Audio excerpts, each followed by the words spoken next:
नमस्कार प्यारे विद्यार्थियों। कक्षा 6 के गणित का कार्यपत्रक 6 लेकर आए हैं। तो इस कार्यपत्रक को शुरू करने से पहले अगर आप इस चैनल पर नए हो तो सब्सक्राइब कीजिए और एक बेल आइकन का बटन है वो दबा दीजिए, जिससे आपको नोटिफिकेशन है वो तुरंत मिल जाए। इसका नाम है भिन्न की तुलना कर पाना। तो भिन्न की तुलना कर पाने को समझने के लिए सबसे पहले हम शुरुआत करते हैं कि भिन्न क्या होते हैं। तो पहले देखते हैं भिन्न। अगर किसी भी संख्या को मान लेते हैं अपने, उसके बटा में कुछ लिखा जाए तो उसे बोलते हैं भिन्न। ये होती है भिन्न। इसमें ऊपर वाली जो संख्या है उस संख्या को कहा जाता है अंश, और जो नीचे वाली संख्या होती है उस संख्या को बोला जाता है हर। तो ये संख्या का हमेशा ध्यान रखना है कि अंश हमेशा ऊपर वाला हिस्सा होता है, हर हमेशा नीचे वाला हिस्सा होता है। अब भिन्न में सबसे पहले हमें क्या करना है, यहाँ पे प्रश्न दिया गया सबसे बड़ी भिन्न पर घेरा लगाना है। तो हमें कैसे पता लगा सबसे बड़ी भिन्न कौन सी है और छोटी कौन सी है? तो इसके दो नियम याद रखना कि जब हमारे पास सभी के अंदर हर समान होते हैं, हर क्या हो, समान हो, यानी एक जैसे हर हो, तब हमारा ये नियम काम करता है। जैसे उदाहरण के लिए इसके नीचे हर यानी 2 है, इसके नीचे भी 2 है और इसके नीचे भी 2 है, यानी जब हर समान होता है तो जिस संख्या का ऊपर वाली यानी अंश बड़ा हो वो संख्या बड़ी मानी जाती है। दोबारा सुन लें, जिस संख्या के नीचे वाली यानी जब ये संख्याएं नीचे वाली बराबर हो तो जिस संख्या के ऊपर वाला अंक बड़ा होता है उस संख्या को बड़ा माना जाता है। तो सबसे बड़ी संख्या इस प्रश्न में कौन सी है? ये वाली। अभी करते हैं आगे वाले सवाल पे। तो देखो यहां पे फिर इनके हर जो है वो समान है। हर क्या है? समान है। तो इसमें सबसे बड़ी संख्या कौन सी मानी जाएगी? 4/3 मानी जाएगी। अब यहां भी देखो हर क्या है? समान है। तो जब हर समान होते हैं तो सबसे जिसके ऊपर में बड़ी संख्या होती है वो उत्तर क्या होता है? हमारा बड़ा माना जाता है। यहां भी देखो हमारे हर क्या है? समान है, इसलिए सबसे बड़ी संख्या कौन सी है? ये वाली है। अब इस संख्या के अंदर हमारी सबसे बड़ी संख्या कौन सी है वो आपने नीचे कमेंट बॉक्स में बताना है। नेक्स्ट प्रश्न आता है हमारे पास 3/4, 5/4 और 1/4। तो देखो यहां भी ये नीचे वाले हिस्से हैं वो सभी क्या है? बराबर है, इसलिए सबसे बड़ी संख्या कौन सी है? ये वाली। अच्छा, इसी प्रश्न में अगर हम उल्टा पूछ लें यानी सबसे छोटी पूछ लें तो ध्यान रखना, जब नीचे वाली संख्या यानी हर समान होता है तब नीचे जब हर समान होता है तो ऊपर जिसमें सबसे छोटा अंक होता है वो सबसे छोटी संख्या मानी जाती है। करते हैं दूसरे सवाल की तरफ चलते हैं। देखो यहाँ पे प्रश्न आ गया सबसे छोटी भिन्न पे टिक का निशान लगाना है। तो देखो वापस इसमें क्या दिया हुआ है? हर सभी के क्या दिए हुए हैं? समान दिए हुए हैं। तो जब हमें हर समान दिए हुए हैं तो छोटी संख्या कौन सी होगी? जिसका अंश सबसे छोटा होगा। अब अंश किसका छोटा है? ये 5 7 से छोटा है और 9 जो है वो सबसे बड़ा है। तो इसलिए सबसे छोटी संख्या कौन सी होगी? 5/9। आगे वाले सवाल पे चलते हैं। देखो यहां पे भी देखो सभी के नीचे वाले हिस्से में क्या 11 आ रहा है। इसका मीन सभी संख्याओं के भाग में यानी हर जो है वो समान है।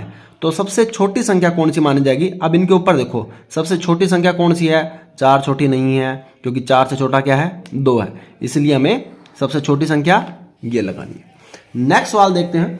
तो नेक्स्ट में देखो सभी के नीचे क्या है? 5 है। तो जब देखो सबसे कॉमन चीज सबसे 5 आ जाता है तो सबसे छोटी संख्या कौन सी मानी जाएगी? ये वाली। तो दोबारा मैं फिर बता दूं कि जिस संख्या के जब सभी हर समान होते हैं यानी सभी के नीचे वाली संख्याएं समान होती है तो जो संख्या के ऊपर वाला हिस्सा बड़ा होता है वो बड़ी संख्या मानी जाती है और जो ऊपर वाला हिस्सा छोटा होता है उसे छोटी संख्या कहते हैं। तो इसमें हमारे पास सबसे छोटी संख्या कौन सी है? 3/10। इसी प्रकार आगे की तरफ बढ़ते हैं। अब नेक्स्ट इसी में देखो 7/7, 9/7 और 5/7, यानी तीनों के नीचे क्या है? 7 है। तो सबसे छोटी संख्या क्या मानी जाएगी? 5/7। अब ये लास्ट वाला सवाल है, ये आपने कमेंट बॉक्स में नीचे लिख के बताना है।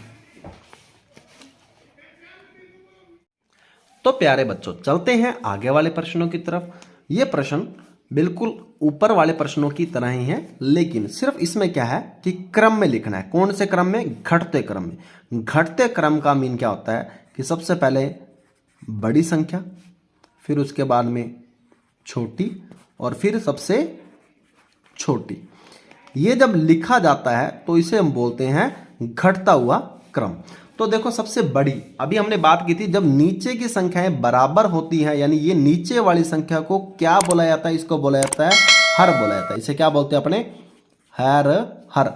तो जब हर समान होता है, यानी इसमें भी इसमें तीनों में हर क्या है, समान है, तो जिस संख्या के ऊपर वाला अंक जिसको अंश बोलते हैं बड़ा होता है वो बड़ी संख्या मानी जाती है। तो इसमें सबसे बड़ी संख्या कौन सी है, 4/5 सबसे बड़ी है। उससे छोटी कौन सी आती है, 3/5 आती है। और सबसे लास्ट में कौन सी बचती है, 1/5। तो इस प्रकार हमारा ये उत्तर पूरा हुआ।